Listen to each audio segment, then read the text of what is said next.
At your job, do you ever have to deal with a nose roller? How about a snub pulley? Well, if you're installing a new conveyor belt system, dealing with the different components can sound like you're speaking a foreign language. Luckily, you've got a team ready to help. Grainger's technical product specialists are fluent in maintenance, repair, and operations. So whenever you want to talk shop, just reach out. Call, click Grainger.com, or just stop by. Grainger, for the ones who get it done. All right, what's up, everybody? Welcome back here to Kickin It With Knuble, episode 20. Mike, we are back. Flyers are on a little bit of a break. Eagles won the Super Bowl. A lot of stuff to talk about here. How are we doing? How are things? Good. Yeah, that Super Bowl game. I don't know. I told you I had a preseason bet on the Chiefs, so I kind of went with it. You advised me not to cash out early and then put it all on the Eagles, and I didn't do that, and I should have done it. So next time I'm going to listen to you. Yeah, I think it was the last episode, or it might have been 18. I don't remember which one, but right after we finished, Mike and I were talking about the NFC Championship, I think it was, and then Mike had mentioned that he had the bet on Kansas City, and I said that cash it out, put it on the Eagles. Yeah, it didn't happen, but like that. Yeah, if I lived in Philly right now, I would have done that. Yes, for sure. I would have had to. Exactly. It's funny. Yeah, unfortunately, that was that one was close. I saw. It's funny you say that because I saw a video, and it was someone who like did a whole like champions like bet like through like all these like different leagues. And it was like the Chiefs, it was the Dodgers that won the World Series, it was like a couple soccer ones, and like all of them hit. And I think if it hit, it would have been like 300 grand or something like that. Sure. Because it was crazy. I think it was like over like a year and a half to see if it would win or not. And all it needed left was the Chiefs. And I was like, oh my God. Like, could you imagine like having all that and being one leg off? That's crazy. Yeah, that'd be a super frustrating night because it wasn't even close. Yeah. Like right from the first series, you could tell it was going Philly's way here a bit. They did a good job of really like eliminating them from doing anything, getting anything going. So deservedly deserved. They came out and had the game of their lives and the game that they needed to have, and at the right time. So that's all you can ask for. Yeah, no, exactly. And I think it's good because a lot of things were proved wrong. I was glad I was proved wrong. I always like all year I was kind of down on the Eagles a little bit because I was just kind of waiting for them to kind of fall apart, and it looked like they were gonna at times. But hey, I mean, got to give credit where credit's due, and they won the Super Bowl, so it was pretty cool thing to see. And first off, it should have been our Lions. Should have been our Lions there anyway. So yeah, right. Yeah, instead of the Commanders. Yeah, that's crazy. Right. Yep. But yeah, Mike, I mean, outside of football, Flyers are on a break right now. Pretty much went into the break kind of like the same as we were talking about. I know the last time we talked, there was that pretty big trade with Farabee Frost, and we talked with JJ on that. And a lot of the stuff that JJ was kind of saying on Kuzmenko and kind of how he would fit in, that seemed to be true. Kuzmenko looked pretty good in that game. Again, he only played one game. Pelche hasn't played yet, and we won't see those two guys really in these last 25 games here out of the break. But it's interesting. I think Kuzmenko's a guy that's a little bit older. He does a decent sized cap hit. The Flyers kind of get him right now at a time where you can kind of figure out if you want to keep him or not. You know what I mean? And it's kind of like a free kind of trial kind of thing. In some ways, instead of signing him as a free agent. If he plays well, you can resign him. If not, you can kind of free up space.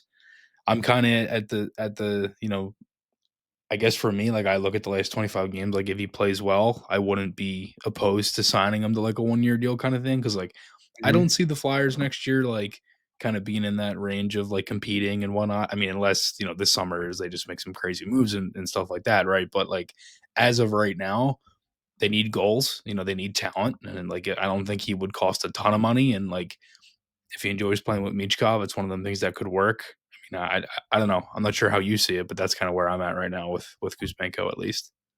Well, it's really hard to say. I mean, I'm super unfamiliar with the players involved coming this way, and it's one game is really hard to judge anybody on anything positively or negatively. It feels like it's the longest trade in history that, for the Flyers to get it going. It's like this I know, big. right?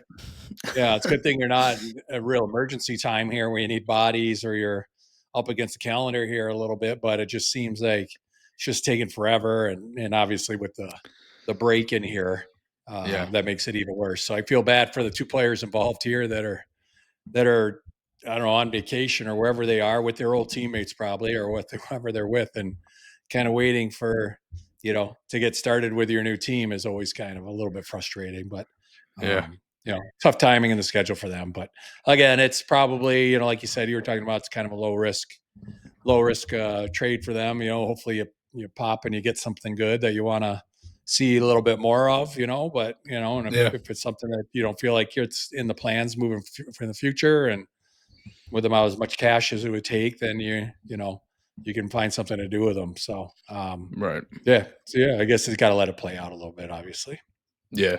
No, 100%, and that's kind of the thing. It's like, it's one of the things where I'm just kind of like anxious to see what comes out of it. Especially when like it's taken, like you said, it's taken some time for it to really kind of come together. Um, Yeah. in terms of the Four Nations that started, we previewed this a couple weeks ago. Some stuff did change from when we talked. There were some other injuries and whatnot. Ristolainen, he's not playing in Four Nations. He's hurt. So he gets pulled out. Finland just got killed with injuries. Like just decimated on the back end. Like Heiskanen was one. I think Yogi Harju was another one. Ristolainen, like there were so many other guys. So for tonight, they take on, as we're recording this tonight, they take on USA, who we both are kind of thinking that are going to be pretty high up there. I do think Canada could win this thing. Obviously, they're just, incredible talent all over the roster. The game last night against Sweden was sweet. It was one of the best games in a long time, I think. It had me kind of ask the question is like, how much has hockey kind of missed best on best? I know we talked with Hatch and I think we mentioned that a couple times recently, like on how the World Cup in 97 and 96 and like how important that was and like how, meaningful it was, especially in like earlier in the season in September. Now it's like middle of the season. It's a little different. Like some guys, you kind of use the break like to heal up and whatnot, like you've alluded to sometimes too. Mike, and obviously I'll just ask you the question, like how much do you think hockey's kind of missed the, best on best kind of play? Yeah. And I mean, it's, you hate to do it. There's all kinds of people, does Olympics love it, having it the year before. They like to keep it a bit exclusive. Is it something that deserves to be every 4 years? And, Right. But then the league is like, well, why are we leaving this to Olympics? Why can't we mix in our own thing here and capitalize on our players? We're the ones that own the players, not the Olympics, so they're, that's smart on their end to use their product and use their assets that they have there. So, and then it's a question if you can make it lucrative enough, and for the players, I'm not even sure what they're all playing with. They're playing for. I think the NBA showed that some of this end season stuff can work. I mean, they did it amongst their teams, where they just kind of end season tournament for a little extra cash. Felt they got a good pop off that. And again, so now it's just selling the international thing to your players and getting them to want to play and then really compete, And so, how do you get that carrot in front of these guys as far as to motivate and get them to play and not make sure that it's just kind of like another all-star game where it's kind of silly hockey and a little bit of shimmy more than a competitive game, and games are 9-8 or 10-9 or something like that. But certainly last night it looked like Sweden was about to get run out of the building early, took an early penalty, and Sweden and Canada came firing out of the gun and really at one point I think the shots were 8 to 9 to 0, with Canada having the shots, and Sweden hung around, dropped down, go down 2 goals, and they fought back, and forced the game to OT. And so there was some physical play. I think fans want to see still good, competitive hockey and a couple of hits here and there. And I think Canada already took a blow on defense. Theodore, I think, jammed his wrist up. Who knows if he'll return? But, heading into watching the U.S. tonight, they've got some scrappy guys. So they'll probably, they kind of got the idea last night watching that, hey, this is really going to be competitive. And they're playing in Montreal. It's a the crowd's going to be against the U.S. for sure, and for the underdog Finland, and that can bring a lot out of you as a player. Yeah, no, 100%. In terms of Theodore, he is out for the rest of the tournament. So that is Okay. interesting too. Like the one thing they were saying was like, I think like the way it was, like the way the rosters were constructed, you weren't able to add another player if there was an injury, and I think that's why they took a couple extra guys. In terms of any of the guys on the Flyers, I think Sanheim is probably going to get some minutes now. He didn't play last night. Konechny, I think he was fourth line, I think, last night. So, like, some of those guys have kind of been all over the place, but it's so, I mean, and it's like, it's kind of obvious too, because it's like, like the top, like top two lines for Canada are just insane. And it's hard to really break any of that up, especially that power play on the first goal of the game, 50 seconds in. Like for you as someone who played, on the power play and had so much like success on it, could you kind of see them maybe going like at least like, I don't know, maybe like 80, 70 something percent on the power play throughout the tournament, like from how good it is? I mean, that's You know what pretty I mean? robust. Yeah, that'd be really robust. I mean, Yeah. Sid, last night they snapped around pretty good. Sid makes, kind of a behind the back pass, kind of went between the shin and a toe cap of the player who sprawled on the ice, whose main responsibility is to make sure that puck doesn't not get through like it did to McKinnon. Just holding the center of the net and leave Sid on the side and leave him to the goalie. Well, that's the number one sin that can't happen and can't go through. So, a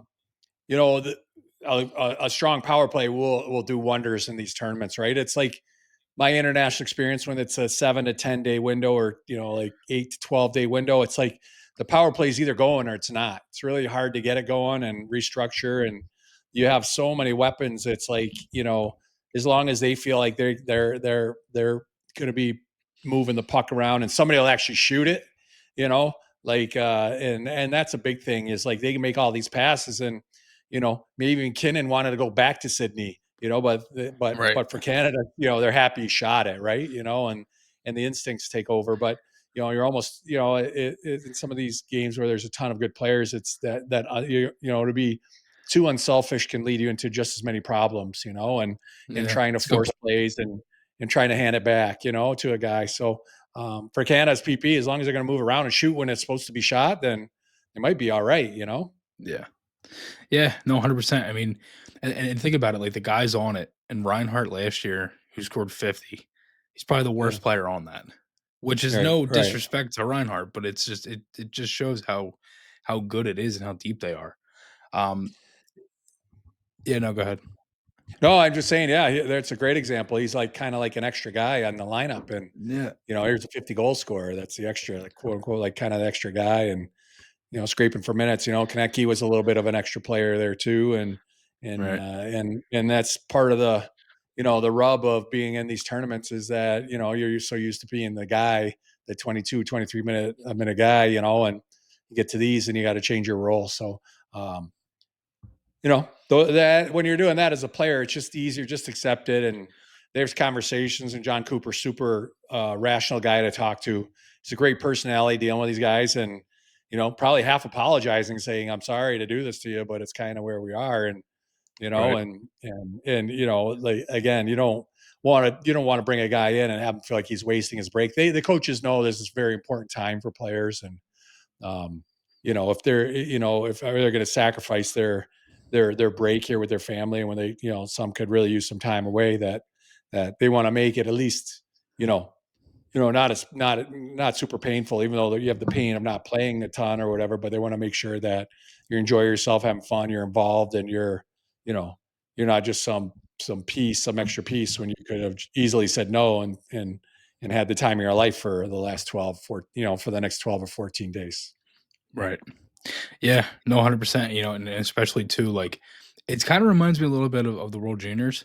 Like I know we talked about Luchenko, like he wasn't really Mhm. getting much minutes. It's kind of similar. It seems like there's like this like cloud of hate that's like kind of on some of the Flyers guys. I know that kind of sounds like insane and whatnot, but because it's like Yeah. Luchenko and then Konechny, then Sanheim, but regardless, like in terms of last night's game, like when you're watching that, I know you said you didn't catch a ton of the overtime, but the one thing that is different with um, this tournament, and it makes me wonder because the one thing that they are doing that they could do for next season was the TV timeouts are 30 seconds longer and the intermission is 1 minute shorter. I don't know if they're going to do that. So I think it's 17-minute intermission and then 30-second longer. I think the TV timeouts are well, I think we're already, what, a minute and a half, I think, off the top of my head. Something like that. Yeah. Yeah. Yeah. So it might be 2 minutes and then it's a 17-minute intermission. So like there's that they could implement to next season. Then there's 10-minute 3-on-3, which that they're doing for this tournament. I don't know if any of this is like, so I think it's a good way to kind of maybe showcase this as maybe like an example to kind of see like, hey, we could do this and then try it best on best and see how it looks. Some guys like it. I know Nathan McKinnon last night, he said he was exhausted. There were a couple plays in overtime where he kind of revved it up though and did try to score and was out there for a lot of time. So that could have been why at the same time. But like for you, Mike, when you look at the NHL next year and just maybe some things that could change within the game, is 10 minutes of 3-on-3 something you think could come into the league? Yeah, it feels like, and again, they'd be worried, about total games. What's a typical team play extra, during the year? And is it too much on the players? Do you get the time back? Again, you made some points about TV timeouts and intermissions. Where do you scrape back some of that time? They still like to get these games done, inside that 2.5 hour window. Or are you now outside your 2.5 hour window where you have scheduling conflicts? So, or are you going to get 10 minutes of conservative play and, teams going back and conservative play and, everybody hates it when a team, rags a puck and then you go back out and come outside your zone, skate it out. I don't know. I mean, I think there's always some good things. And then, teams are beating up on their stars again. They're going to be the ones on the ice and, 5 minutes, your stars can get out there maybe 2.5 times. Some nights maybe it might be 3, but you go to 10, you got to use more of your bench. So maybe that's a positive, right? You got to get into your bench a little bit more. And do teams, well, when they get to the end of regulation, are they going to really force their way into a tie and play a little more conservatively and not try and win the game and play a little more conservatively? It might be something self-conscious because they know they have another 10-minute period to go, Right. Kind of when it's 5 minutes, it feels like you can give this burst. It goes quick. So I don't really have to save a whole lot. 10, you start to think, well, maybe I got to save a little bit. If you're a top player, like, maybe if it's not happening and anything's not really happening in the last couple of minutes of regulation, let's just get it to, I want to conserve my energy and we'll get it to OT when we get some players off the ice and more room for me. So yeah. I don't know. I think, you open some of these doors and you open these doors and start heading through them. And then you realize there's another thing on the other side that's going to pop open. It's hard to, I could see maybe, if you do this, then you've got to, maybe you can make it up somewhere, an intermission or a timeout somehow, or shorten the pregame, something. But, really these things get demoed in the American League. It'd be something that got moved to the American League. And unless there's some big consensus, some big push coming out of this, probably not going to change and probably not going to get them implemented this summer, but I don't know. Could be. Maybe go 7 minutes, maybe go 7.5 minutes or something, split the difference a little bit. That's kind of corny going 30 seconds, but round numbers are so much better to look at, but yeah. I don't know. I mean, it's just, they'll study it the best they can. I just don't, unless there's some crazy thing that happens here and there's just, the players just are eating it up and really demand it almost. I don't really see it happening quite yet, but I don't know. Yeah. I mean, honestly, I think you're right. Like, I think if every one of these games, if like 5 of the 7 go to the overtime and they're all like great overtimes, you might start to see more of the conversation, like be that. The one thing it also makes me wonder is like, are you going to see maybe guys, if it does, just for, example, it does get extended and next season it is 10 minutes. Do you think, maybe you'd see more, maybe role guys that, more like third line kind of guys to maybe conserve some energy for some of the, top line guys and then just try to like kind of survive? Cause I think you've seen it in the KHL where they've even implemented rules where like you can't, like once you go over the red line, you can't go back, kind of thing. The puck has to stay there. Like you can change guys. Like I mean, I don't know. There's a lot of ways that they could do this. I could see some of that. And, again, like the league doesn't want the league, and you'd have to start saying, so in this thing, what percentage of games got finished? And at what point in the OT did they get finished? How many did we go to a shootout? The league at the end of the day doesn't really love a lot of games going to shootouts. They'd rather have it settled through action, through play. Right. They'd rather have it settled. So, if you bring out more and get more guys involved, and typically who are lesser players, like, there's a chance for a mismatch. There's a chance for a lesser player. Now they're tired on the ice, if you can catch them, and now they're tired. Now they're stuck on the ice. So that would, to me, would lead to a little bit more scoring, Yeah, and that is games true. Yeah. getting settled through the course of play, which they like. And again, so if you add, I don't know, if you add that extra 5 minutes, you settle more games. And I mean, by the time the game goes 5 minutes and goes to shootout, can you shorten the shootout time at all? I don't know. You got to feel like for TV, you got to claw those seconds and minutes back somehow. But again, we talked about, if you go to a deeper bench, probably not as good of players and not as used to being out there, and aren't really terrific in 3-on-3. So they may you get taken advantage of a little bit. Maybe that leads to more goals. It's again, we talked about, you open up one door and start heading through it. Well, there's three more things we got to think about when we get through this one, like, okay, how's it affect this? How's it going to affect that?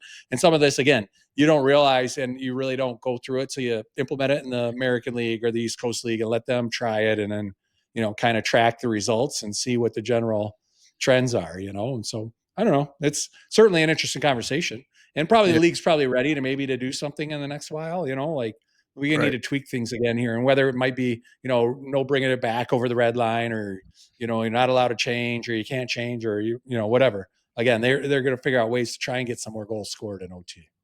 Yeah. I just feel like the NHL needs something kind of like how the MLB did the pitch clock. Like, they need something like that to kind of, just a little bit of a boost, Every league, every 5-6 years, you need you got to tweak things a little bit. You got to listen to the fans. You got to listen to your TV, your advertisers, who's broadcasting, and be like, okay, how are we going to keep tweaking this? Because, life changes, and society changes, and your viewers change, and how they watch a game changes. And, and you can't forget about the people that actually pay the dollars to go and sit in the seats. I mean, they're, you get so worried about everybody else who's not there in the building. The people in the building are like, what the hell? What about us? Right. Don't worry. Don't forget about us here, Yeah. So, especially when it's such a, ticket at the door league. Like, that's where, like, I'm not sure how much revenue would, comes from it, but I'm sure it's a lot.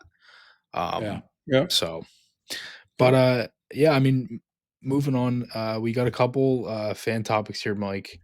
This one comes from Jacob Boyer 19 on Instagram. He said, thoughts on the Scott Laughton trade rumors. Would a trade like that hurt the locker room culture? So I'm assuming he means in terms of Laughton, if they were to move him. I know Laughton's a pretty big name. I think you played with Laughton a little bit, didn't you?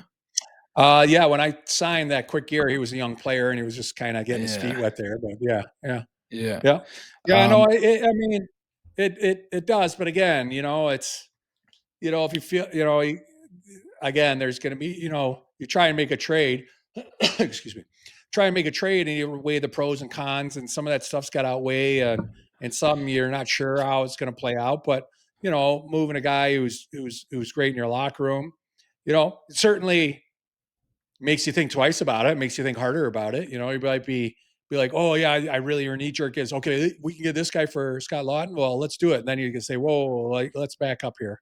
Let's slow down a second here. What are we losing exactly?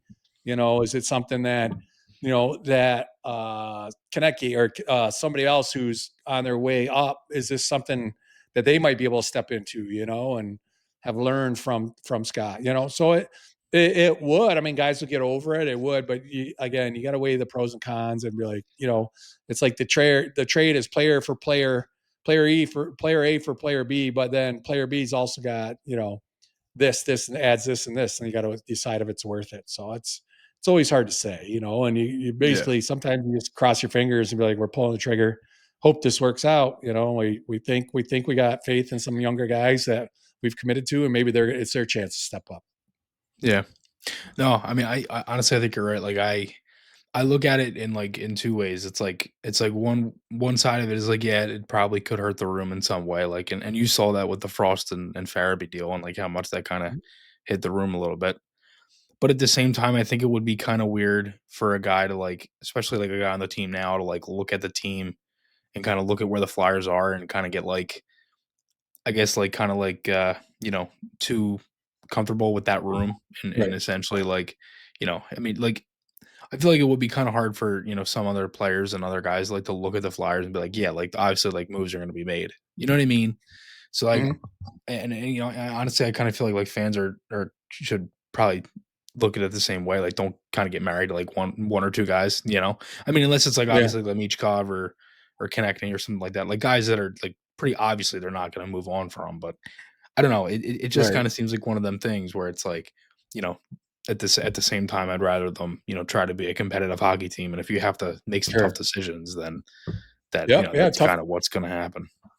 Yeah. I mean, tough decisions don't are the right decision a lot of time, and so Mhm. you can't be scared to make tough calls. And this deal I don't really want to do, but it's going to be in the long run, it's better for us. Those are deals that, Keith and Danny got to do.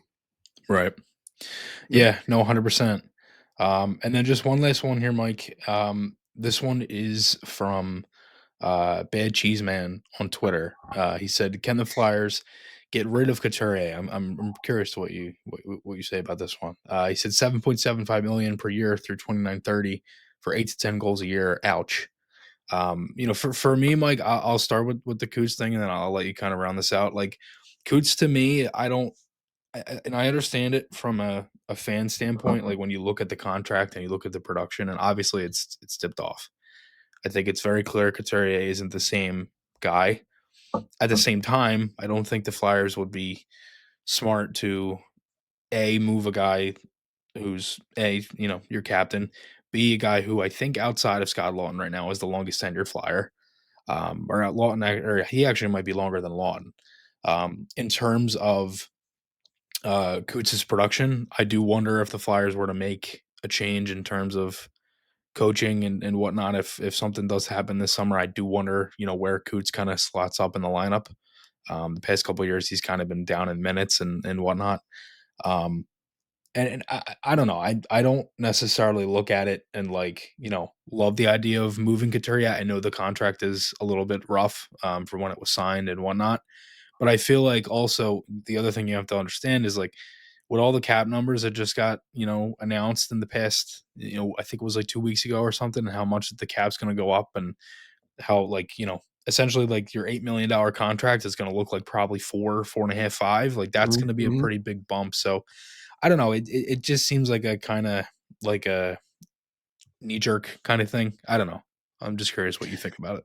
Yeah, though, I mean, that was what the angle I was going to take on this is that, it's not like 2020s and COVID and kind of 18 through 22, 23 when, the cap was kind of stagnant. It wasn't going Right. anywhere. The percentages, like the deals were, players were making more money, but the cap was kind of staying the same. Now, I mean, again, to your point, like 7.7, like moving forward, especially toward 28, 29, 29, 30 is not going to be like a catastrophic number by any means, and that's a positive for fans if they want to grab onto something to, you know, that they can rest their head on their pillow at night, make them put Yeah. them, so you have sweet dreams. You can if it's really bugging you that bad, you can really look at it like that. It's really going to go down and be part of a lesser cap, and then, I mean, if you do get with them, you're talking about your need at center. What are you going to replace them with? And it's, Right. and you're going to have to go find somebody for six anyway, like you're going to have Exactly. to go find somebody, Exactly. and so you're going to have to go find somebody that you don't know, and you don't know their character and what they represent. And if you name him a captain, like he's got his stuff together. So, Right. um, you And know, especially when you look it, at it too, Mike, like I think the other angle is so, and sorry, I didn't mean to cut you off, but like the last trade they just make with Farabee, like one of the big things with that was that Calgary was the only team that was going to take on the full salary. So if you're the Flyers, why are you going to retain money for the next 5, 6, 7, 8 years, or however much is left? Like, why do you want to do that to yeah, yourself? You know what I yeah, mean? Especially yeah, when he got yeah, the rest of Ryan Ellis and whatnot. I mean, I don't think you're going to find a team, at least right now, if they were to make that deal or at least entertain the idea of it. Yeah. It just doesn't seem make sense from a logic standpoint in terms of like the business side of the team, and then also like Mhm. your entire locker room too. Yeah. Yeah, I mean, again, if you're going to move Laughton or something like that, maybe you don't. I don't know, but again, it's a player that you've already vouched for his character and what you think Right. of how he conducts himself. To everybody in the organization, how he conducts himself on the ice, and again, you're sweating the fact that it's 8 to 10 goals. Okay, and I get that, I understand that, but it will over time. It'll be a little easier to stomach, and with the cap accelerating and stuff like that. So, Yeah. yeah, I mean, I guess it could spend it in worse ways, I guess, but, Right. again, you know what you're getting out of the player, you know what he stands for, you know what he brings every day, not only on the ice on game days, but, to practice and attitude and work ethic. And so, there is you got to pay for that a little bit. Yeah. No, 100%. And especially too, it just doesn't seem like a move that the Flyers would make right now, at Mhm. least at this point in the Yeah. rebuild. No, Um, no. but yeah, outside of that, Mike, that's all we got. Um, thanks everybody again for all the support as always. Checking out Kickin With Knuble. We getting a lot of support the last couple episodes. Our average numbers have been going up really, really well. So it's been good to see, and glad everybody's enjoying it. And it's been a blast. So yeah, thanks everybody again, and we will talk to you guys all again next week. See you guys. See ya.